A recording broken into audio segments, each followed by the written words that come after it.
génnaat na jamono bi nga xamante ni mën nañ ni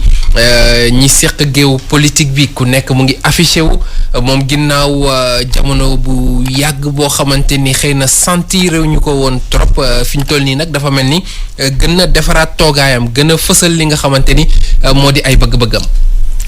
waaw Khalifa Ababacar Sall de Mohamed dafa bokk ci ñi nga xam ne ci génération bi ñu toll ci réew mi ñu am dayoo lañu ci politique ndax Khalifa Ababacar Sall ñi ko xam dëgg sax ñu bari ñi koy dégg bokk xamuñu ko leneen lu du son militantisme constant fidèle au parti socialiste ba bi muy ànd ak ñenn ci ñoom génn dem créer son mouvement ak li ko ci fekk kon bu nekkee ci jafe-jafe pendant quelques années ba génn tasanteeg situation politique bi jaxasoo diggante bi am ñu fi feeñ te bokkuñu woon ci xëccoo bi moom ba mu ci nekkee am ñoo xam ne ñii ñoog moom a àndoon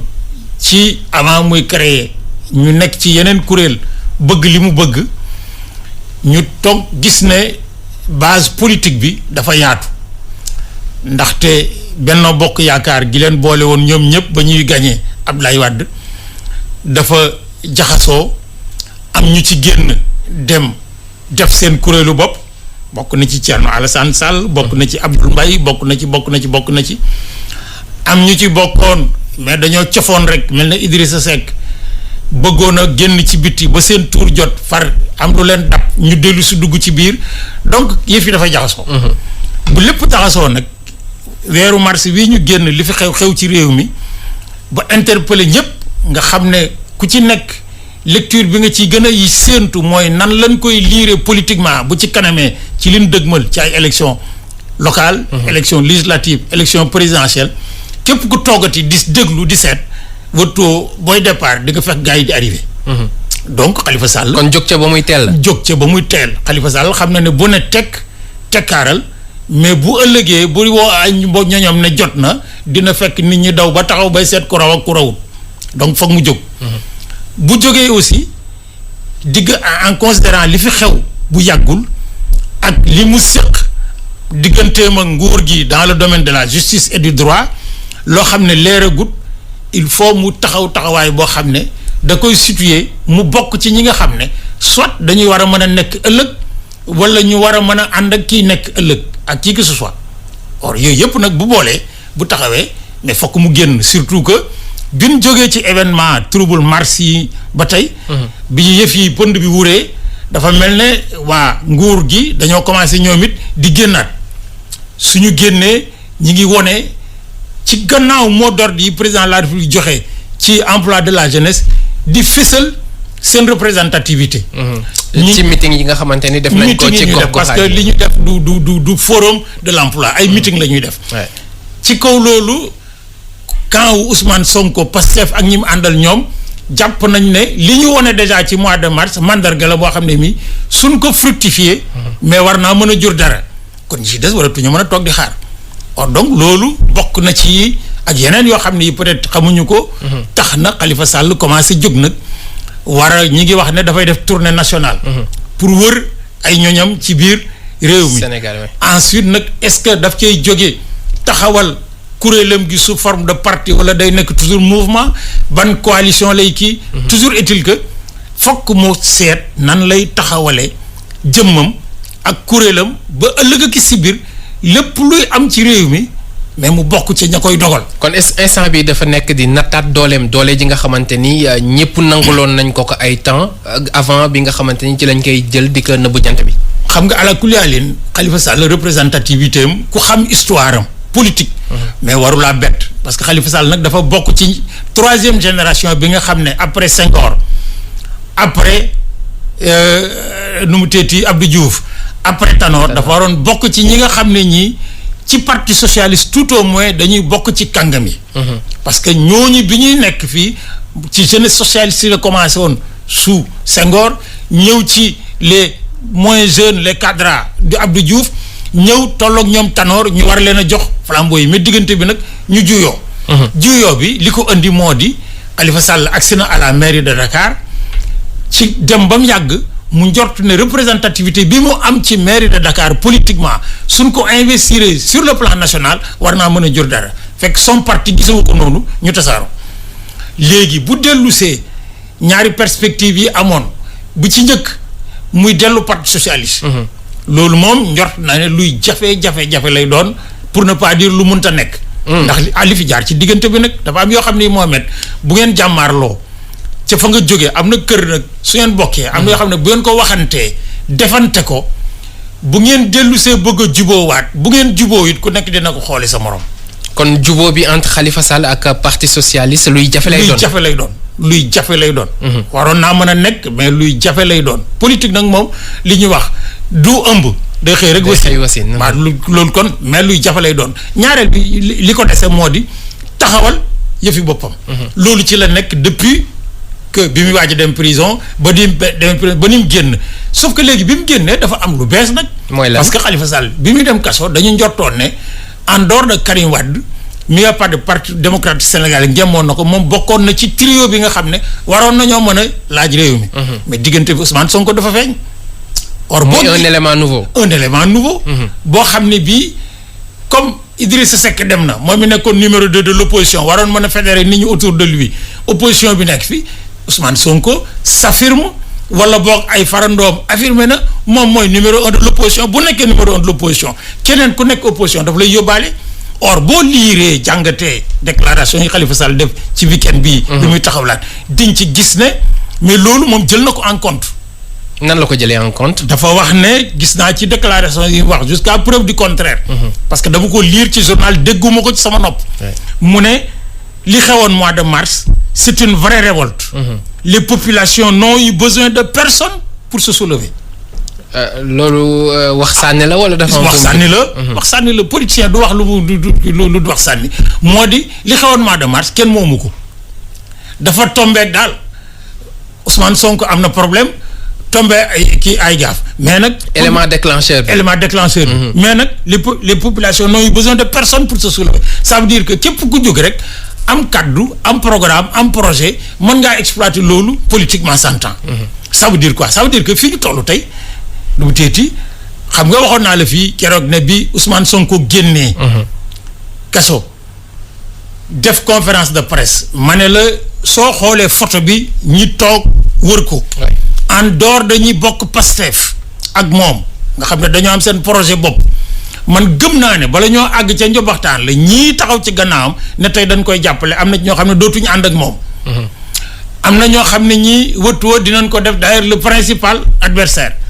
parce que buñ ko jiitalee mais dañuy daal di renoncer à leur leadership or loolu Khalifa Sall ci loolu la nekk. Khalifa Sall fii mu nekk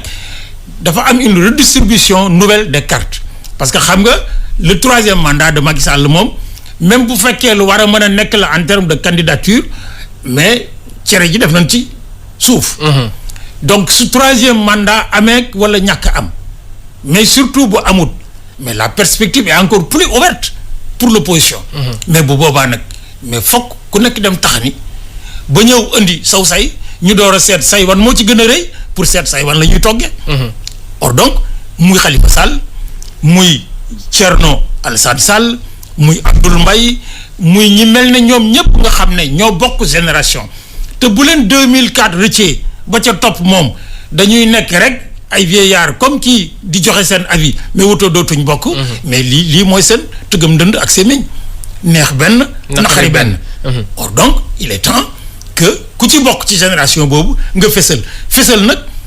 du nekk ne da ngay xalab waa opposition parce que ñoom ñëpp du ñu bokk bëgg-bëgg di kii dañuy daal di def l'union de l'opposition li ñuy wax. mais nag il faut pas oublier que nag dans l'opposition nag en général l'union est un combat. mais ci union boobu noonu parce que gis nañ Ousmane Sonko bi mu génnee ci fan yi nga xamante ni teewoon nañ ko ci garde à vue bi dem na seeti ku ci nekk ci opposition bi ba ci moom Khalifa Ababacar Sall li mu bëgg moo di ñu taxawal benn mbootaay boo xamante ni bu mag lay doon ëmb ñoom ñi nga xamante ni ñoom ñoo di kàngami opposition bi alors bu ñu demee ba gis lii nii est-ce que mën nañ jàpp ni mbootaay boobu noonu dina yombati ci seen biir ak bu dee am na kan mooy jiitu. mbootaay war na mën a nekk du point de vue du principe maanaam xam nga ñi bokk bëgg-bëgg war na ñoo mën a proclamer ne ñoo bokk bëgg-bëgg parce que ñoom ñëpp nag seen bëgg-bëgg mooy jële fii gouvernement APR bi ak Macky Sall. mais nuñ koy defee buñ koy def ku ñuy jiital ci ñoom ça c'est une question boo xam ne ñoom ñëpp kooku ci laaj tey day esquiver kenn du ko ci kii ñoom ñëpp. kenn nanguwul. koo ci ne keneen jiite la parce que la deuxième question qui se pose mooy. est-ce que dañu def candidat unique de l'opposition wala dañuy wutandoo ñoom ñëpp. bu ñu wutee ba pare comme ni ñu daanee woon nu mu tëddee Abdou Diouf ni ñu daanee woon Ablaye Wade nañu wutandoo bu ñu wutee ba pare ki jiitu ñu ànd ak moom mais xam nga loolu nag risque la. surtout que fi ñu toll tey daf ci am ñaari candidats yoo xam ne ci ñoom seen bët setagut. kan ak kan muy Khalifa Sall ak Karim Wade ouais. du Parti démocratique sénégalais. Le coefficient électoral du Parti démocratique sénégalais képp kuy toog ci réew mi naan mënuñu dara xamuñu dara mais da ngaa xamut li Abdoulaye Wade représenté escalité waxuma Karim Wade. Parce que Karim Wade nag dafa laqatu ci coefficient électoral et coefficient politique bu Abdoulaye Wade. mais fii ak élection yi ñu dëgmal quelle sera la position du Parti démocratique sénégalais. soo gisee ni ñu jëfee ñoom ci fan yii rek ak ñin àndal nga xam ne jiixi jaaxa am na ci ñoom parce que bin wootee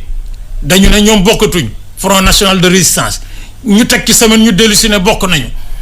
ñu deen laaj ñuy waxi nu mu tiiti mais parce que pour le moment chacun se cherche waa ñu nekk ci nguur gi alerte bii fi am mois de mars tax na ñu yeewu am na ci ñoo xam ne dañ doon nelaw am na ñoo xam ne dañoo gëmmoon mais nelawuñu woon mais alerte bi war na leen ne réew mi moom kenn dootu ko yore ni nga ko bëgg a yore nit ñi da nga leen di yore niñ nga bëgg ñu yore niñ bëgg nga yore leen ko. soo ko def gouvernement inclusif lay doon. inclusif. léegi comme loolu am na ñoom it ñu dal di jóg président nee na léegi li des ci ñetti ati mandat yi xale yi jàng am métier bëgg li liggéey ñooy priorité ñoom ñëpp ñu départ. di meeting. mais loolu moom meeting du ko sottal faut que ça très clair meeting du ko sottal déclaration du ko sottal forum du ko sottal ay jëf yu leer yu naññ mooy tax ñu defar loo xam ne lii xale yi den ñii kat li taxoon ñu alerter leen ndek suñu yëgoon teel a jóg. je vous ai compris je vous ai compris wax naa la ko fii keroog. avant président di kii il faut mu taxaw ne je vous ai compris. bu ne je vous ai compris ma dégg naa li ngeen wax nga xam naa ko dinaa jëf loo xam ne lii dina wane ne xam ngeen ne dégg naa leen. mais ci la nekk mais defin wi nag c'est un autre problème mu des ñi nga xam ne ñii dañoo bëgg a jël place ñu nekk ci nguur gi. nga xam ne ñoo ëpp ñi ci nguur gi. parce que ñi mer génn ak ñi bëggoon démb te mënuñoo am ak ñi nga xam ne si ñoom ñëpp ku ci ne da ngaa taxaw mais loolu nag. dafay laaj stratégie ak tactique politique. boo xam ne malheureusement ci suñu réew mi nag mi ngi fi bëgg a tumuranke maanaam ay ñoo xam ne ñii dañuy taxaw ak def kuréel taxawal projet politique bu leer nañ expliquer ko askan wi ba ñu askan wi xam ne ñii kat lii lañ bëgg nii lañ koy defee ñu seet nañ koy defee tëral une tactique wala une stratégie buñ koy defee. ba pare nag boole ca li réew mi gën a bëgg te politiciens yi gën koo néewle. mooy lan jikko taxawal ay melokaan ay jëf ay pas-pas yoo xam ne dinañ xam ne Mbaye Thiam mii ak wax ji lii muy wax dëgg la ci moom parce que def na ko fii am na yaakaar mais bu wax ji rafetee te wóoluwuñu la crédibilité le crédit la confiance c'est ce qui manque le plus aux hommes politiques de notre pays. parce que nag nit ñi dañ leen a yàgg nax ba nga xam ne li fi góor gu baax waxoon ci politique Cheikh Anta nee na nax nañ leen ba nga xam ne. buñ leen naxut daf leen di jaaxle. da leen di bett loolu laa doon bëgg a wax est-ce que demuñu ba habitué wu ci mbir boobu ba léegi même boo taxawee bëgg a teg lu jub ñu ci bëri duñ la gëm. mais xam nga Sénégal nag bu ñu demee ba bu gonee waxee lu ñu kiiwut ñu ne waxi politicien rek la. xam nga loolu c'est pas gratuit nag soo ko analyser philosophiquement mooy wax la joo xam ne ji yow mi ko dégg boo ko gëmee. mais sa affaire mais ki la koy wax moom gëmu ko. or loolu nag mais nit ñi politiciens yi dañoo war a gëm ne mais Sénégal du fi tumuranke Sénégal dafa am ñoo xam ne dañoo bëgg a dugal ci bopp nit ñi ne jubadi ak njublang ak tappale mais moo def lu baax a yem loolu du dëgg ci réew mi mosu fee nekk dëgg te du fi nekk dëgg ba tax na ñëpp ñi bëgg représentativité politique ci réew mi. mais am na ci ay exigences yoo xam ne sénégalais yi dañ koo am désormais moo di ki bëgg ñu xam mooy kan. kii ki bëgg ñu xam lan mooy démbam ci def lu baax ci bëgg kan lan mooy jikkoom ak ay jaar-jaaram ak ay melokaanam ba pare mu nekk un homme transparent. or loolu nag mais am na fii am na ci réew mi sans baat ca kaw. mais nag tumuranke na aussi ci classe politique bi am na ci ñu ko am dans la classe politique de manière très claire parce que nag ñëpp baat bon nañu moom képp nit ku yiw mënu koo wax nit ku baax mënu mais nag fii ñu toll tey moom ci kaari am na ci au moins une dizaine de cadres politiques yu nekk ci biir gouvernement bi xam nga que Macky Sall bëgg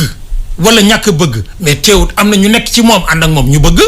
le plus légitimement du monde ñooñu lan mooy seen posture xam nga am na ay ministres yoo xam ne dañu ne li tax ñu génn leen ci gouvernement bi dañu leen tuumaloon ne dañoo bëgg li Macky Sall yore seeni ambition loolu ñooñu bu Macky bëggee tey wala mu ñàkk bëgg lan mooy seen posture ak ñooñu seen ëllëg ak seen ëllëg or xam nga ñooñu bu nu bokkee mais ñàkkul lu mu ti donc la redistribution de l'électorat dans ce pays nga xam ne ñi yaakaar ne ci wax rek la nit ñi voté dans ce pays mais ils n'ont pas lu le livre de Khadim Bamba Diagne comment votent les Sénégalais Sénégalais dañuy voté ni ñuy voté le politicien yi comprendre yaakaar ne borom làmmiñ wu neex mën naa wax a wax bañ fal ko nit mën naa taxaw di xupp nit ñi ba ñu ragal la voteel la wala nit mën naa dig nit ñi ba ñu voteel la en sachant pertinemment que li ngay wax du dëgg wala mënoo ko yooyu yëpp nag bu tasaaroo ñu nekk dans une perspective d'une élection autour de 10 à 15 potentiels candidats ku yaakaar ne bokk nga ci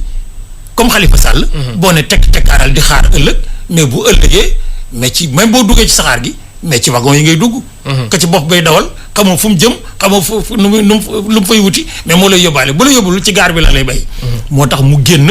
mais bu génnee nag di yëglu parce que buñ bëggee joxoñ ne diw la mais bu génnee ne man la. keneen génn ne man la keneen génn am na ñu génn agut parce que am na ñu préparé wu dans la société civile am na ñu génn ci parti yi bërki démb mel ne réew mi ak yeneen yoo xam ne dañoo bëgg ak ñi àndoon ak Macky Sall au départ jékki-jékki mer génn wala ñu génn leen ñu ci mais yooyu yëpp nag bu taxawee ci réew moo xam ne mi nag politique xewu fi bërki démb daf fay yàgg tànn nekk fi et puis nag ñu xam nit ñi mais dafay compréhensible que Khalifa Sall commencé jóg. mais est-ce que nekkul itam di anticiper ci li nga xamante ni moom moo di rapport de force bi war a am parce que ba léegi jafe-jafe yi mu am ak yoon est-ce que mën na présenter wu est-ce que mënu ko ak li nga xamante ni peut-être mën na dooni ëllëg une bataille juridique et tout est-ce que nekkul di anticiper ci loolu itam. mais dafay anticiper ci loolu parce que li indi loolu moo di bu fekkee ne taxaw na wër réew mi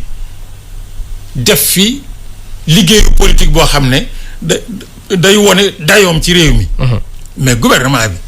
mais dañuy tere sondage dans ce pays depuis toujours Macky Sall terewu ko ñi fi jaar bañ koy tere mais ci sondage lañ dëkk bu ñu gisee ne Khalifa Sall mii sur l'électorat en termes de sondage dans la durée li muy représenter kenn mënu koo ñàkk a jël en compte pour les élections de 2024. mën na nekk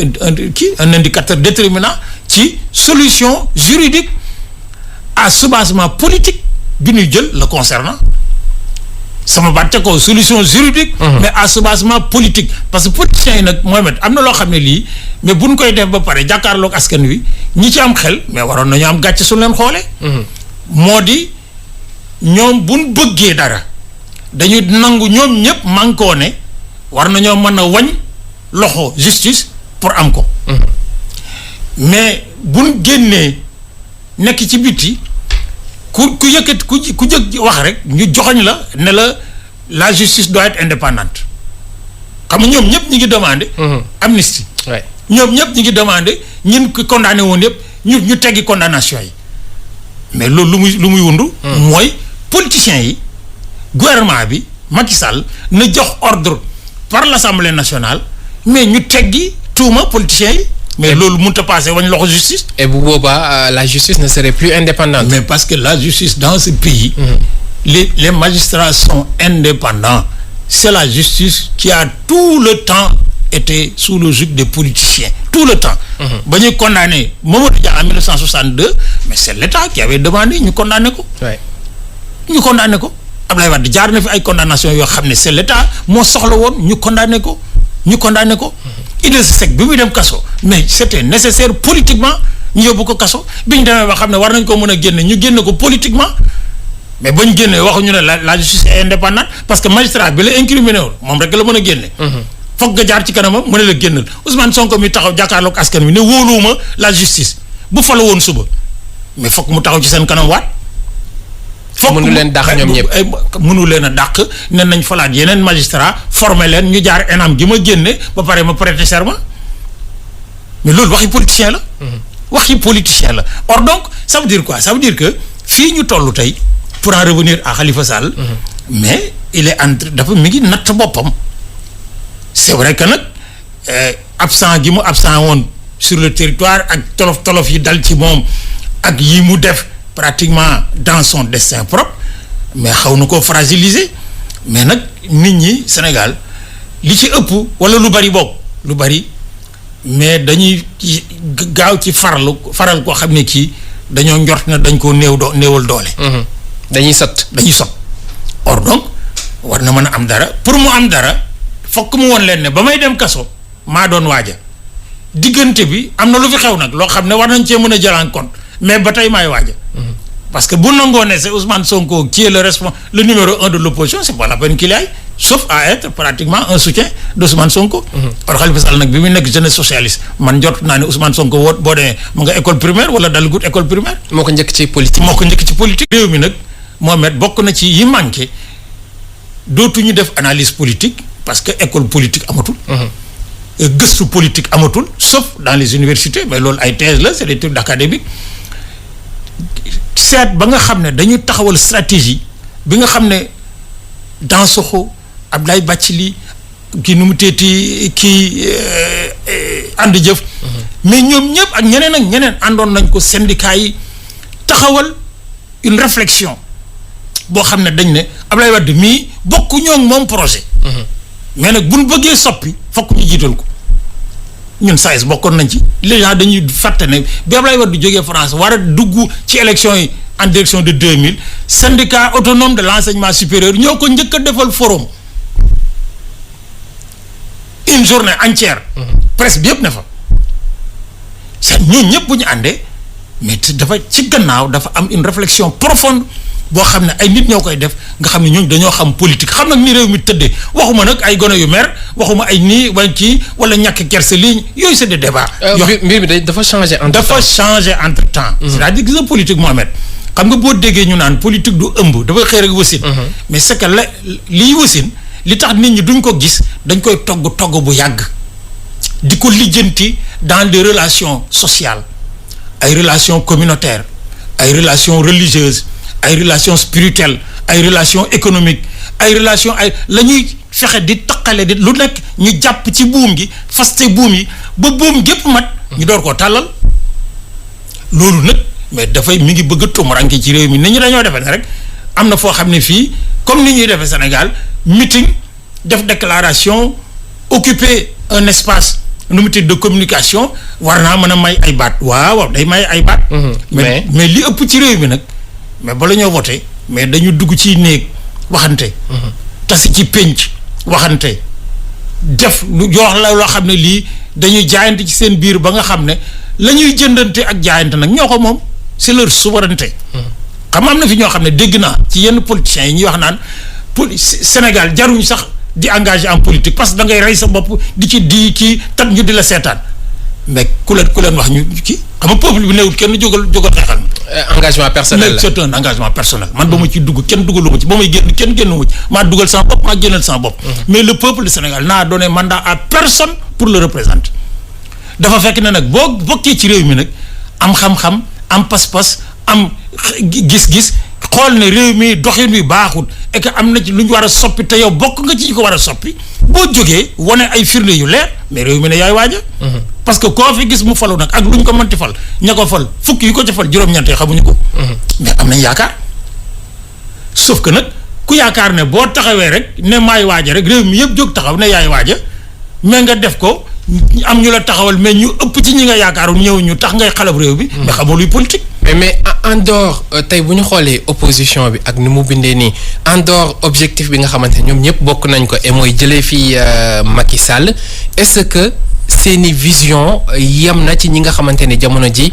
gis nañ ñu taxaw ñu mën a jàpp ni ñii kat ñu ngi ci biir opposition bi.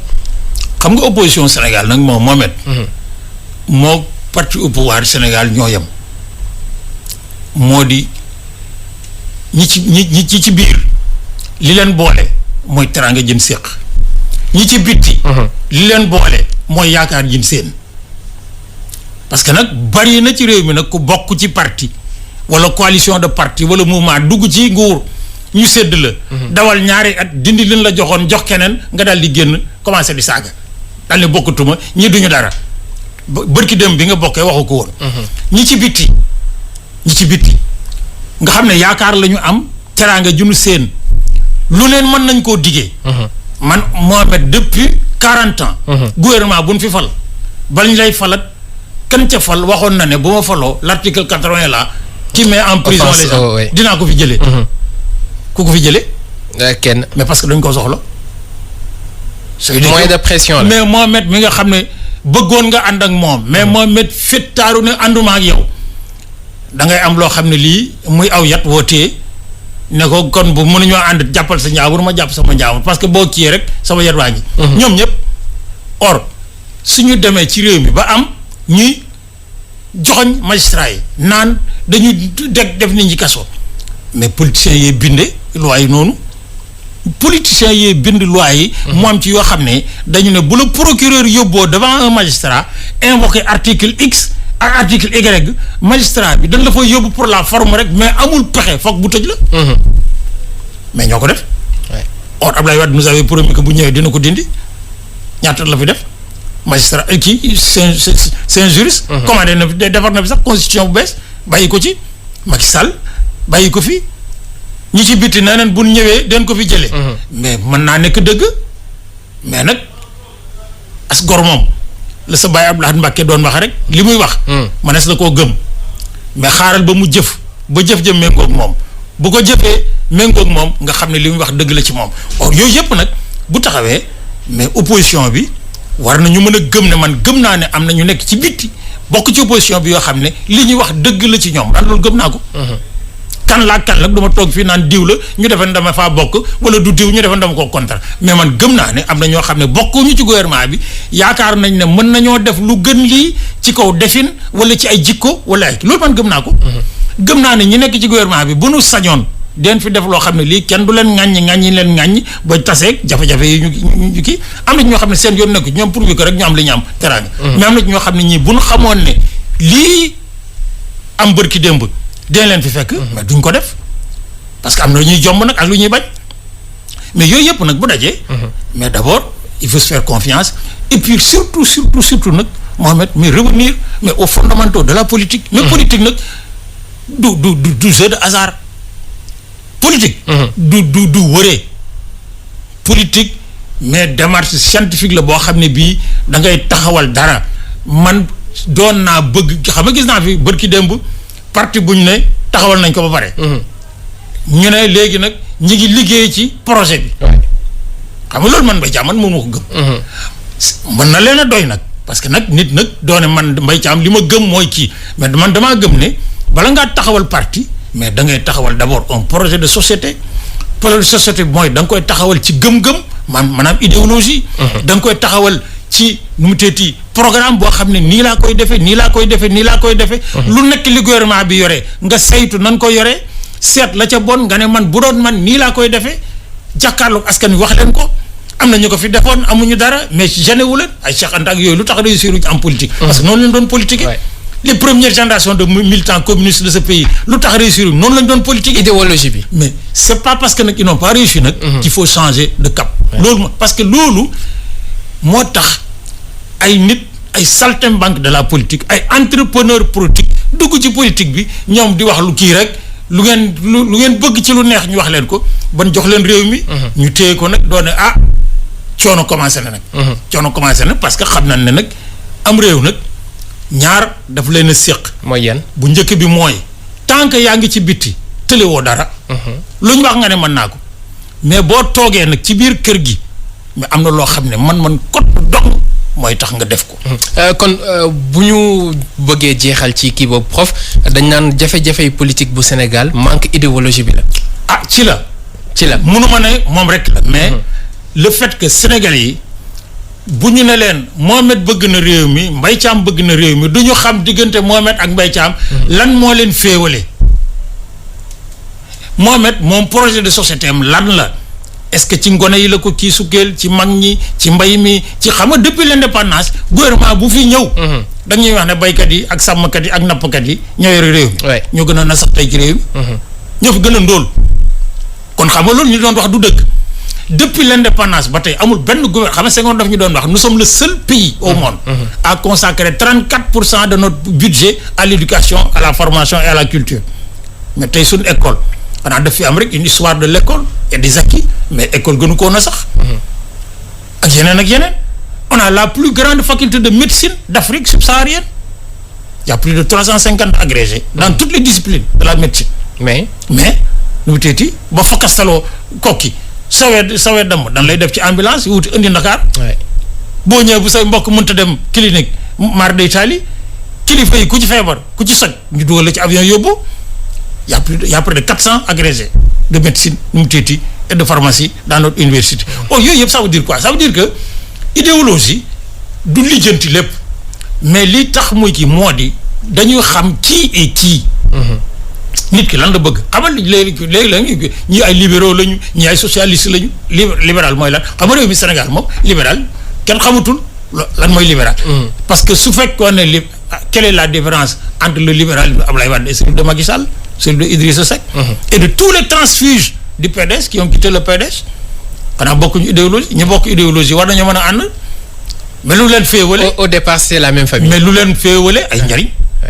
teraanga moo leen féewale ni plus ni moins ni plus or loolu nag dafa bokk ci yi nga xam ne dafay dem ba nga xam ne politique li may wax toujours li tax mu gën a nasax ci réew mi moo dañ koo def métier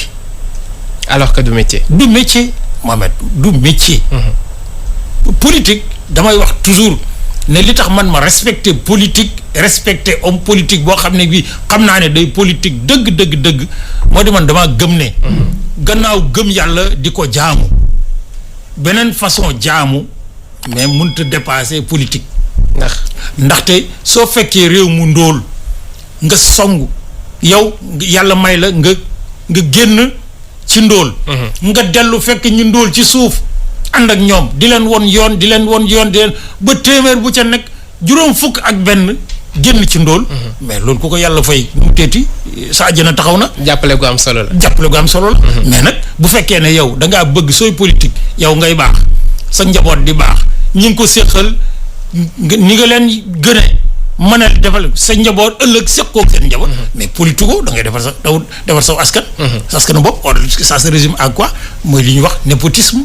mooy clanisme mooy toutes ces tares yoo xam ne yi Sénégal demoon na ba dépassé ko ñu delloosi ko fi parce que dañoo xëy rek nañu non idéologie amul projet amul programme amul nañ fal waa ji rek buñ ko falee dina baax mais kun fi fal mu baax depuis 40 ans éternel recommencement professeur Mbaye Thiam jaajëfal nañu ko bu baax a baax mbégte la ñuy am saa su ne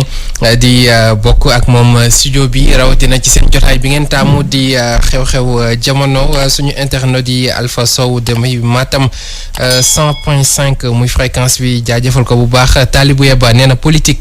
prof comme match football la.